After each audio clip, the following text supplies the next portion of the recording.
AITA for being upset that my ex-husband didn't take our divorce the way he took his recent breakup? I never thought I'd feel jealous about how my ex-husband handled a breakup that had nothing to do with me. But here's the thing, when our marriage ended, he barely blinked. No tears, no late-night phone calls, no begging me to stay. It was like he had been waiting for the divorce papers, like our 10 years together were nothing more than a Netflix show he could turn off. But then, last month, his girlfriend of just 2 years broke up with him, and suddenly he turned into a man I didn't even recognize. He cried in front of our kids, he called me drunk at 2 a.m., sobbing into the phone about how empty his life felt. He posted on Facebook about heartbreak and losing your soulmate. He even wrote a long rant on Instagram about how love is cruel and how he didn't know if he'd ever recover. And I swear, standing in the kitchen watching our son scroll past his dad's posts, I felt my chest twist up. Because where was that man when I was packing my bags? Where was the broken, devastated version of him when I was walking away from our marriage, wondering if I was making the biggest mistake of my life? The contrast hit me so hard, I couldn't stop thinking. Was I really that easy to let go of? I bit my tongue for weeks, but then something happened that pushed me over the edge. It started on a Sunday afternoon when I went to drop the kids off at his place. He answered the door looking like he hadn't slept in days, eyes red, hair messy, and clothes wrinkled. And then, right in front of our kids, he said something to me that I can't get out of my head. He looked straight at me and said, "At least she loved me more than you ever did." And that's where everything exploded. Backing up a bit so you understand how we even got here. When I first married him, I thought I hit the jackpot. He was funny, dependable, and everyone loved him. We met in college, moved in together a year later, and by 25, we were married. At first, things were good. We didn't fight much, we shared the same goals, and we had 2 beautiful kids together. But as the years went on, I noticed he started to detach. Not in a dramatic way, just small things that built up over time. Like how he stopped asking about my day, how he preferred watching TV in another room instead of sitting with me, how he'd spend more time on his phone than engaging with me or the kids. I tried to bring it up so many times. I'd ask if something was wrong, if he was unhappy, if there was anything I could do. His response was always the same. "You're overthinking it, I'm fine." And I wanted to believe him, but deep down, I knew something was slipping. By year 8, I felt invisible. I'd go out of my way to plan date nights, cook his favorite meals, even dress up just to get his attention. And he'd barely notice. There was no yelling, no cheating, no explosive fights. It was just like I had become part of the furniture. Eventually, I was the one who suggested counseling. He agreed at first, but after 2 sessions, he quit, said he didn't see the point. So, when I finally asked for a divorce, he didn't argue, he didn't beg, he didn't even flinch. He just nodded and said, "Okay, if that's what you want."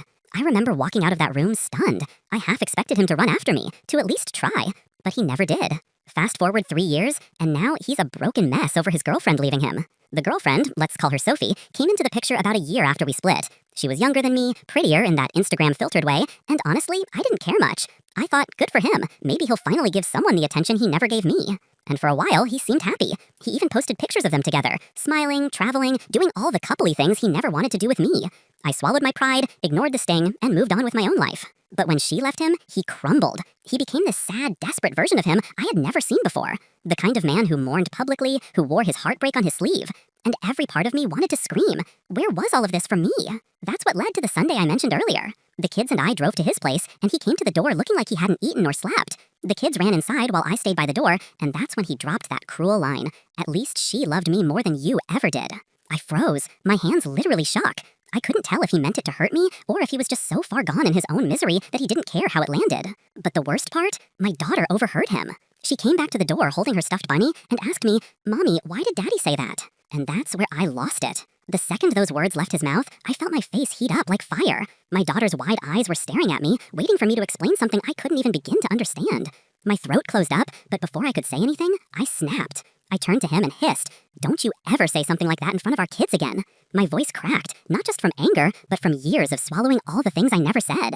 But instead of apologizing, he doubled down. He leaned against the doorframe, his eyes glassy, and said, "What? I'm just telling the truth. Sophie cared about me in a way you never did. That's why this hurts so much." I swear, for a second, I thought about slapping him. Not because I wanted to hurt him, but because I wanted to wake him up, to make him realize how cruel and careless he was being.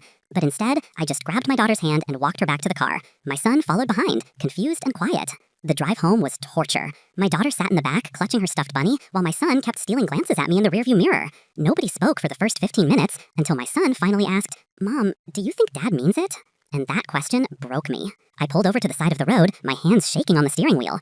I turned around and tried to steady my voice. "Listen, your dad is really sad right now, and sometimes when people are sad, they say things they don't mean." But even as the words came out of my mouth, I wasn't sure I believed them myself. That night, after I put the kids to bed, I poured myself a glass of wine and sat in the dark living room replaying everything in my head.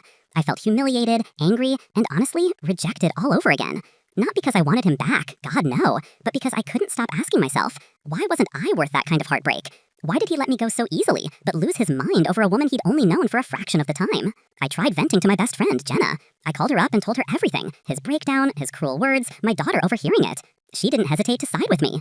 Girl, he's pathetic, Jenna said bluntly. You gave him a decade of your life, 2 kids, and stability. Sophie gave him a fun little honeymoon phase, and he's acting like she was the love of his life. It's insulting, but it's also sad. I laughed bitterly. Sad? He's not the one sitting here trying to explain his nonsense to 2 kids. She sighed. I get it. But honestly, I think he's grieving the idea of Sophie, not Sophie herself. She probably represented his last shot at feeling young or desirable. And when that disappeared, so did his ego. Her words made sense, but they didn't erase the sting. Because no matter how much logic I threw at the situation, the fact remained. My ex-husband treated Sophie's love like it was worth more than mine. The next week, I tried to push it out of my mind. I focused on work, the kids' school projects, and even signed up for a pottery class just to have something for myself. For a little while, things felt calm, normal, until Thursday night. I was tucking my daughter into bed when my phone started buzzing nonstop. It was him, my ex-husband. At first, I ignored it, figuring he was drunk and spiraling again. But when he called me 5 times in a row, my stomach dropped. I finally picked up, and his voice was shaky. Please, you have to come over. I messed up. I really, really messed up. My heart skipped. What do you mean? Where are the kids? They're asleep, he said quickly. It's not them. It's me. I did something stupid. Please, just come. I didn't even have time to argue. I grabbed my keys, called Jenna on speaker as I drove, and told her what was happening. She begged me to stay out of it, but all I could think was, what if he hurt himself? What if my kids wake up and find him like that? By the time I pulled up to his house, the lights were still on. I rushed inside without knocking, and what I saw on the living room floor made my blood run cold. The sight stopped me in my tracks. My ex-husband was slumped on the living room floor, surrounded by empty pill bottles and half a bottle of whiskey. His face was pale, sweat dripping down his forehead, and his eyes were rolling back like he could barely stay conscious. For a second, my brain froze. I couldn't move, couldn't breathe. The only sound was the faint hum of the TV, still playing some sitcom in the background, laugh tracks echoing against the horror in front of me. Then, adrenaline kicked in. I dropped my purse and rushed over to him, shaking his shoulders. What the hell did you do? He mumbled something I couldn't make out. His words slurred together, but I caught one thing clearly. I just wanted it to stop hurting. My chest tightened. I grabbed my phone, dialed 911 with shaking fingers, and screamed at the operator that my ex-husband had overdosed. The next few minutes were a blur. Paramedics rushing in, bright lights, them asking me how much he took, me shouting, I don't know. As they loaded him onto a stretcher, I realized the kids were upstairs. I sprinted up the steps and found my son awake, standing in the hallway, eyes wide. Mom, what's happening? I forced myself to stay calm, even though my heart was racing out of my chest. Daddy's sick right now, but the doctors are here to help him, okay? Go back in your room. I'll be right here. He didn't move. He just stared at me, silently demanding the truth. I crouched down, touched his shoulder, and whispered, I promise, you and your sister are safe. Let me handle this. Once the ambulance pulled away, I sat on the couch in his house, completely numb. I had no idea how to explain any of this to the kids. No idea how to process the fact that the same man who couldn't shed a single tear for me was now willing to throw away his entire life over Sophie. And that realization gutted me all over again. The next morning, the hospital called. He had survived. They pumped his stomach, kept him overnight, and scheduled a psych evaluation. I should have felt relief, but instead I felt this overwhelming mix of anger and pity. When I visited him later that day, he was hooked up to IVs, looking small and fragile in the hospital bed. He didn't even look at me when I walked in. Instead, he whispered, I thought I mattered to her. I thought she was my forever. I clenched my fists. Part of me wanted to scream. What about me? What about the woman who gave you 10 years and 2 kids? Did I not matter? But I swallowed it. This wasn't about me anymore. It was about making sure the kids didn't lose their dad. So I sat there in silence, listening to him ramble about Sophie like she was some kind of goddess. The days after that were a blur of therapy appointments, family check-ins, and me picking up extra responsibility with the kids.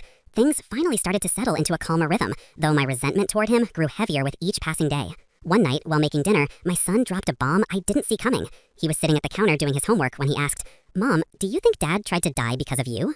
I nearly dropped the pan I was holding. What? No, why would you think that? He shrugged, looking too old for his age. Because he told me once that you broke his heart a long time ago, and now he's all sad because someone else did too. My breath caught. He had actually said that to our son?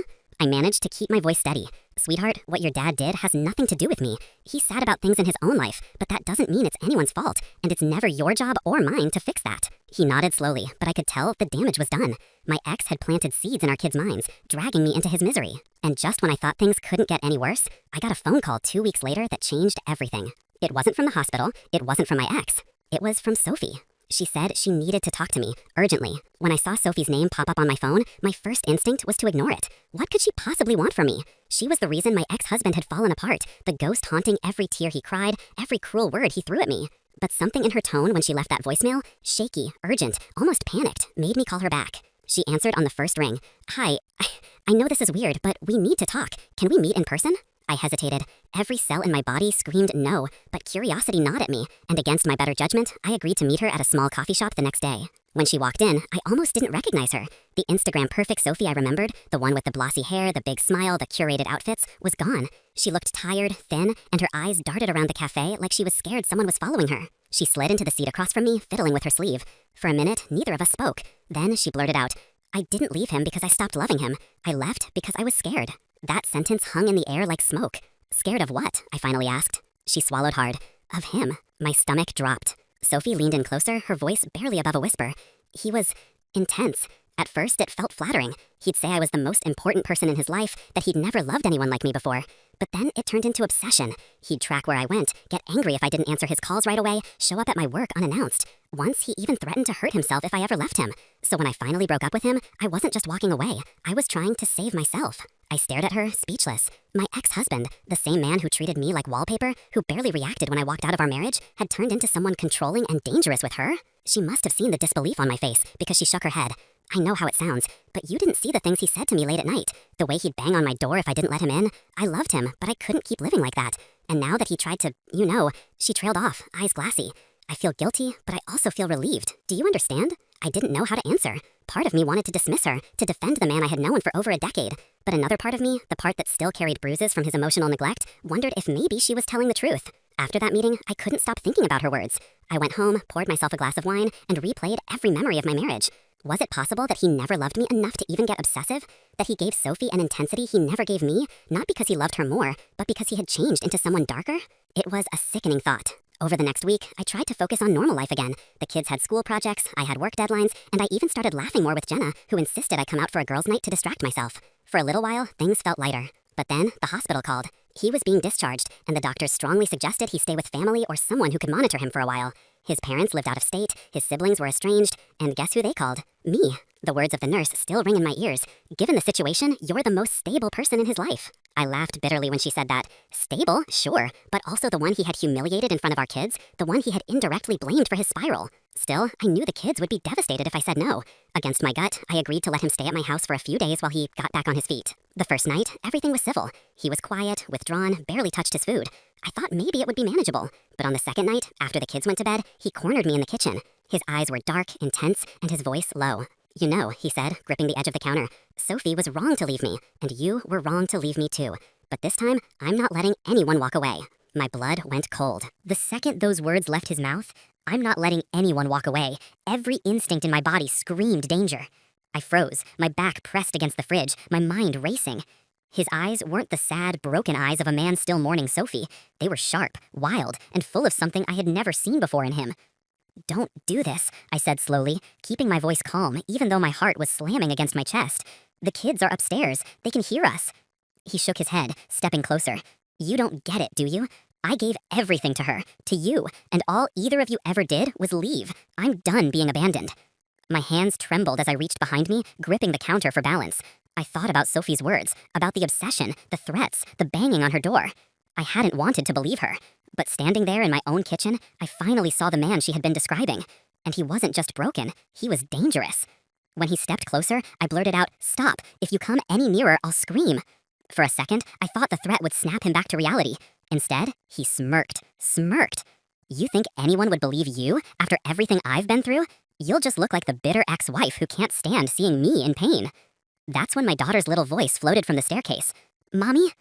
My blood ran cold. She was standing there in her pajamas, holding her stuffed bunny, her tiny face pale with fear. My son stood just behind her, peeking from the shadows, wide-eyed. I snapped, Go back upstairs, now! But before they could move, he turned toward them, his whole body tense. See, even they'll leave me one day. Everyone leaves. I knew I had seconds, so I grabbed the first thing my hand touched, a heavy glass from the counter, and threw it at the floor between us. It shattered with a deafening crash, startling him just long enough for me to grab my kids and shove them up the stairs. I locked us in my bedroom, my hands shaking so hard I could barely turn the key. My daughter was crying, my son was trying to be brave, and all I could hear downstairs was him pacing, muttering, slamming his fists against the walls. I dialed 911 with trembling fingers, whispering into the phone while trying to keep my kids calm. My ex-husband is in my house. He's unstable. Please hurry. The operator told me to stay on the line, to keep the door locked, to wait.